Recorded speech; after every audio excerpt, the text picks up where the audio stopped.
Welcome to the Sharkpreneuer podcast with Kevin Harrington and Seth Greene. Kevin Harrington is the inventor of the infomercial, one of the original sharks from the hit TV show Shark Tank, and has generated over $5 billion in TV and digital direct response sales.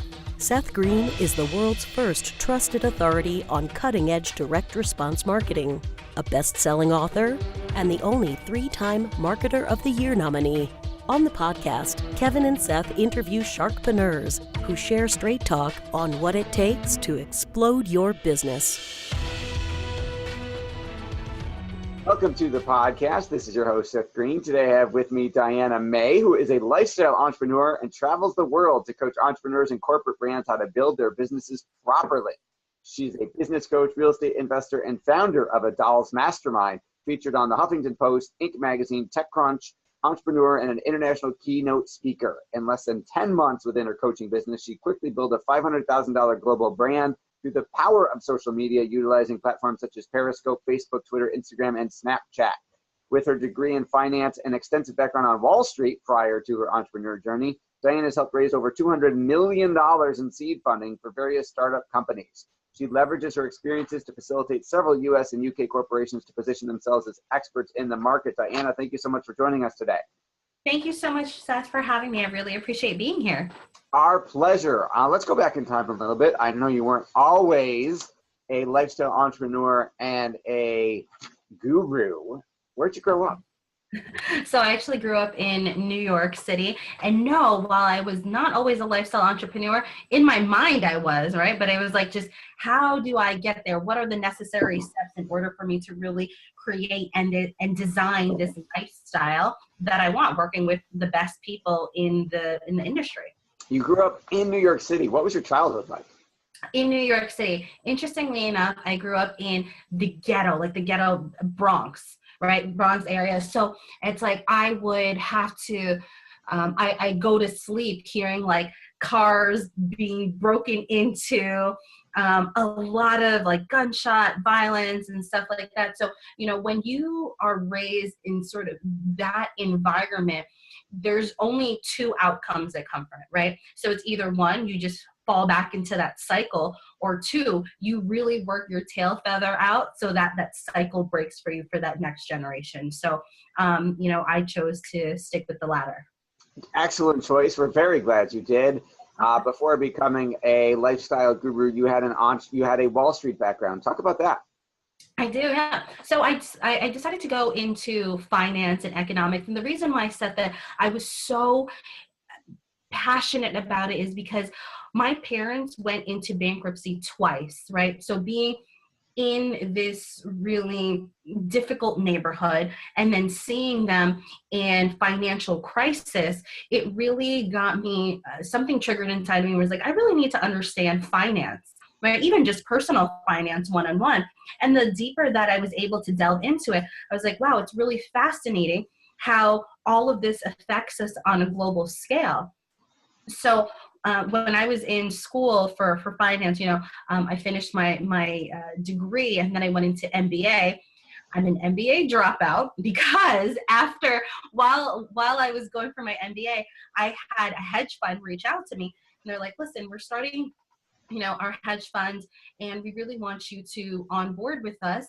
And so, you know, whatever it is that you're paying right now to be in your MBA will pay that as your salary, and we'll give you a signing bonus. So they pretty much gave me an offer that I couldn't refuse. Wow. And I was like, that's phenomenal. In addition to that, they're like, look, we're going to be working a lot of hours. So what we'll do, Diana, is that we'll subsidize a portion of your rent so that you live nearby. And it was like, for me, coming from the Bronx, yeah, right, putting myself through college and then having a hedge fund on Wall Street say, hey, listen, we want to give you a shot. It's like, of course, absolutely. You don't say no to that.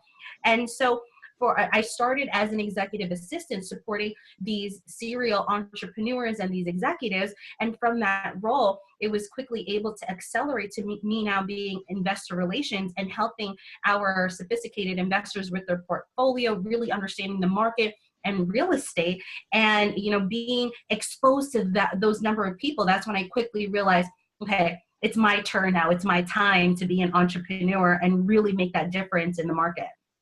Wow, that is absolutely incredible. How'd you go from that and raising hundreds of millions of dollars to what you're doing now? So the really interesting part about this, Seth, is, the 7 years that I was working in capital raising, I was able to understand and see the way a lot of our investors would take calls or handle deals. One of our partners, one of the partners of the firm, they would always take calls on their yacht. So they would spend 9 months sitting in his yacht, traveling the world with his family and making deals. And I was like, how in the world did that happen? I was like, that's real lifestyle entrepreneurship, right? So what ended up happening is that when you're exposed to these people day in and day out, you can't help but be gravitated and be inspired and motivated by this. So I told my firm, I was like, look, it's been phenomenal 7 years working with you, but I really want to go out and now coach other people to really get to the position where I was, like being an executive assistant and then having to move up the corporate ladder and then really branching into your own business. And they're like, you know what? Great, Diana. So my company ended up giving me a very nice check as an exit check, right? I took that and I invested in stocks. I waited for a little bit, and then I turned, the money that I made from a number of stocks, I invested into real estate. And so having some capital, right, I was able to then travel the world. And so my first client that I got was from my firm through this introduction. And what ended up happening is that I was coaching a lot of executive assistants, right? How to be a really great executive assistant to support entrepreneurs. But when I was going in the offices in New York City, what started to happen, Seth, is that I started to coach these entrepreneurs with their logistics and their operations and their admin. And I was like, maybe I'm more than just coaching executive assistants. I can actually do this for businesses, especially now that I've had the background in helping companies start, right, with capital seeding, and then all the way seeing to how some companies dissolve and need exit strategies. So everything front to end, I've had immediate access and hands-on with. So now I just go and I facilitate and I coach and I help a number of businesses really towards whatever end result that they want. That is absolutely awesome. That is absolutely incredible. What are some of the biggest mistakes you're finding your clients are making that you're helping them with? One of the biggest mistakes is them not going and testing out their service or product. What they'll do, Seth, is that they have this great idea and they're so married to their ideas, right? Because they're like, this is a great idea. This is cutting edge. This is completely innovative. And then they'll spend weeks and months and resources, both time and monetary resources, investing into this idea.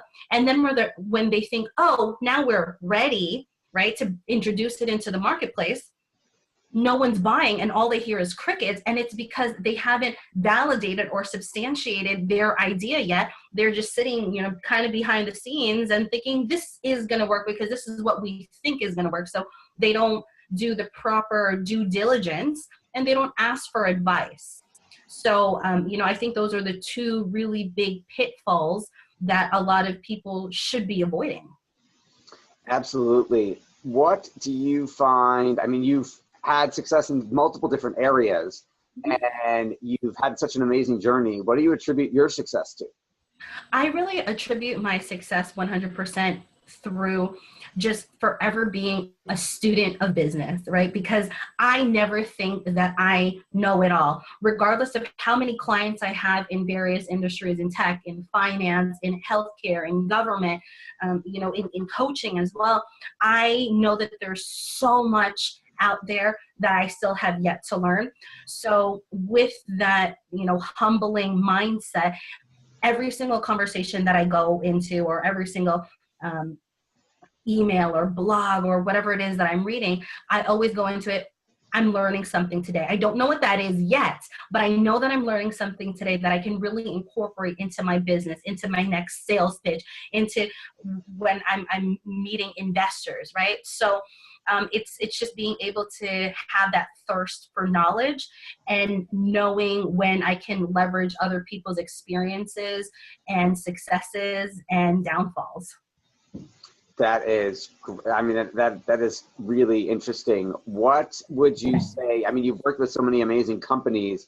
Mm-hmm. What's the best advice you've ever gotten? Oh, wow. I love these questions, Seth. The best advice that I've ever gotten from anyone really is to always just go for it, because you're never going to be ready. Right. So when I was speaking to the partners and, the partners that I was supporting, I was like, I'm not really sure I'm ready. Maybe I should stay with the company for another 5 years. And they're like, Diana, you're never going to be ready. You just have to go do it, because if you don't do it now, you're never going to do it, because fast forward 5 years, you're still going to think you're not ready. Right. Like when you went into university and when you paid for your own tuition, did you think that you were ready to be a college student? And I was like, oh my gosh, absolutely not. So it's when you're just jumping right into it and and really just going for it, that's when you realize, okay, I'll figure it out as I go along. So it's just starting before you're ready. That is excellent advice. How do you get so much done in a day? I love that. So, for me, the people say, oh, you know what, I'm so busy, I'm so productive. I don't believe in being busy or productive. I believe in being extremely effective. And so for me to be extremely effective, I know that I have to plan things, two things, right? I have to plan things. And Seth, I'm sure you also have to be completely flexible as an entrepreneur as well, right? So in order for me to do that is that I do have a really great team around me where I have VAs around the clock. So I'm always spending time, communicating effectively, because I know that business is really 90%, if not 99%, of just like communicating effectively, right? And just saying, okay, this is what I intend to accomplish within the next 24 hours. And this is how we're going to go about in doing it. So it's just making sure that everyone around me is completely on board. And then I'm always, as an executive assistant with that background, I'm always keen in calendar management. So before I go to sleep every single night, I have to look like, okay, what's the next 24 hours going to look like? Because we can always sit here and be like, this is what I want to achieve in the next 5 years, 1 year, 6 months, 3 months, in the next week. But for me, it's important to understand what projects can I move forward in the next 24 hours to get that ball rolling. How many things do I have to move in order to keep people within my pipeline, right? So that's really key for me. Are there any software programs or apps that you use to make sure everything gets done when it's supposed to get done by the right people? Yes. So one app that I really, really live by, and I think with any apps, Seth, it's just a matter of how you use it. And so for me, what's really, really worked well in my business is Trello in terms of organization. And then for, CRM management to keep all of my hundreds and thousands of leads and then my clients in unison, I use Salesforce. So Salesforce has been really good for me because you can integrate Salesforce into, your Gmail and it's easy to use. And so I'm a big advocate of Salesforce and Trello. Awesome. Now, you've built an incredible tribe in a short period of time. How'd you do that? Yes, organically. Let me tell you, okay? So a lot of the times is people think that, I'm going to post a video out there and then that's it. I'm just going to wait for the people to respond. But what you really actively have to do is going out there and connecting with as many people, because as you know, Seth, people ultimately invest in other people, right? So what I did, and what I mean organically, is that I jumped into a multitude of communities. So for me, going into Snapchat communities, going into Periscope communities, YouTube communities, Facebook groups, LinkedIn groups, and connecting with people and posting up a lot of really great value for them, whatever it is that group that group's topic is, right? So say, for instance, if they needed help with branding or if they needed help to find investors, I would post a lot of great content and material that speaks to that, in addition to providing just additional support to people. So the likes, the comments, the shares, and, driving them to jump on one-on-one calls with me just so that I can connect. Because although I may not necessarily be the person for them to work with, I can introduce them to someone within my network and make that connection, right? So those are the things that people remember in terms of experience. And for me, it's so important that every single person that I speak to, whether it's one-on-one like this, whether it's in a keynote that I'm delivering, that they're going through an experience. And that's what's always going to set you apart. So for me, I was able to quickly scale up and build a community from that. Great ideas, great lessons. How do you help your clients manage the stress of being an entrepreneur?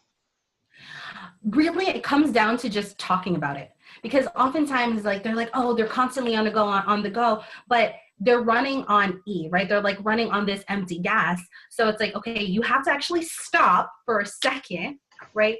Talk about it and really seeing, is the things that you're working on, is that a priority? Is that absolutely necessary now? Because especially as entrepreneurs, we're super creative. We have a million ideas floating in the air, and it's like being able to help them gain that clarity and extracting what makes sense right now. And for me, I always say this, Seth, is if it makes sense, it makes dollars, right? So that's the line. So, and it's true. So it's just really being able to communicate with them again effectively and saying, what's going to make sense for us in this quarter, in the next couple of weeks, in the next couple of days? Does this content really reflect what it is that you're trying to say and convey? So, and one thing that I say is, I don't believe in taking days off, but I do believe in taking a couple of hours in each day to have that self-care. So whether that's meditation, going to yoga, going out and having a cup of coffee, or even just working in other inspired spaces. So I don't believe in taking days off, but I believe it's absolutely necessary to do things for you every single day so that you keep that sanity. Absolutely. Sanity, very, very important. Who's an ideal client for you? An ideal client for me is someone that understands that business, right? That business isn't a one set structure, that is completely open to testing out various strategies. Because if you're completely consumed that this is the only way that we can be successful, I'm not the best person to work with you, because for me, some strategies that have successfully worked for me may not necessarily work for someone else. And oftentimes when people see other successful people, they want to emulate and copy exact, and they want to say things verbatim like that other individual, like that entrepreneur. But we're constantly innovating. So when you're innovating, you also have to have a really keen overview with the market so that you can always pivot with it, right? So I want someone who is completely open-minded, and if they're not, I know that I can help guide them to that, but isn't completely fixated and set in their ways. So we talk a lot about fixed versus growth mindset. So I love working with individuals that really have that growth and that hunger and want to keep on elevating every single day. So I know it's not like this whole structure as in, this is my ideal client, but it's really being able to qualify those deep-rooted traits. Absolutely. With all the success you've achieved, what's your biggest challenge? My biggest challenge right now is getting people out of their fear, right? And there's so much that you can do in perhaps like one intensive, right? But being able to facilitate and guide these people is the difficult thing is that we're so conditioned and we think that we're not deserving of it. So it's like constantly having to refuel and remind them. So I don't necessarily think of it as a challenge in a negative way. I just look at it as a way, okay, how do I improve my process? So it's like a very interesting, and it's not necessarily a unique challenge, but it's also a really great way as to how I can personally improve. Absolutely. What are three of the best books you've ever read that have had the biggest impact on your work? Did you say three biggest books? Three Best best books. books. Yes, three best books you've ever read. Okay. One of my favorite books is from Sophia Amoroso, and she is the founder of Nasty Girl. And she wrote a book called Girl Boss, and it's extremely sassy and very direct. And I love it because that's how my brand is, right? My brand is extremely direct, but it's also playful and sassy, and it's really relatable. The second book is Lean In by Sheryl Sandberg, right? And obviously this isn't in any order. And I really, what changed my whole entire framework was Rich Dad Poor Dad by Robert Kiyosaki. And the moment that I read that book, and it was the one book that I read, and the series rather, about 7 times over. And so, that's really helped me, especially getting into real estate, right? So I completely shifted when I first got a copy of that book, and I'm very, very grateful for it. So there's obviously a number of other great nominees in the running, but those are my top 3. Great recommendations, great books, amazing interview, awesome story. What else would you like to share that I didn't think to ask you? Thank you so much, Seth. The last thing that I really want to tell anyone who is also thinking about going into entrepreneurship or that really wants to elevate in their business, it's like just 2 words, and it's starting. Really, it's not holding yourself back, and just really understanding that this isn't an overnight success, as you know, Seth, right? It's not an overnight success, but just to really keep consistent and keep at it, and then, let your results speak for itself. All right. Awesome. For our viewers and listeners who are resonating with what you're saying, want to learn more about you, where do we send them? Absolutely. So they can find me everywhere on social media at Dolls, DOLLS, Mastermind, Dolls Mastermind. Snapchat alone, it shows behind the scenes of how I'm going in meetings day in and day out, how I coach my clients, and that has received over hundreds and thousands of viewers per month, and that's been exponential for me. So Dolls Mastermind on Instagram, Twitter, Facebook, Snapchat, and my website, dollsmastermind.com. Awesome. Okay. We've been here with Diana Mae of dollsmastermind.com. Diana, thank you so much for joining us. Thank you so much, Seth, for having me. I really appreciate it. Thanks so much for listening to this special productivity series of the Direct Response Marketing Podcast.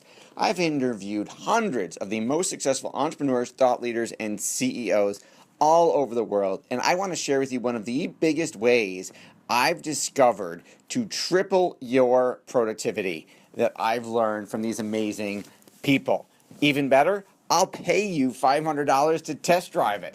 Just go to takethe500challenge.com. That's www.takethe500challenge.com to learn more. Thanks so much for listening.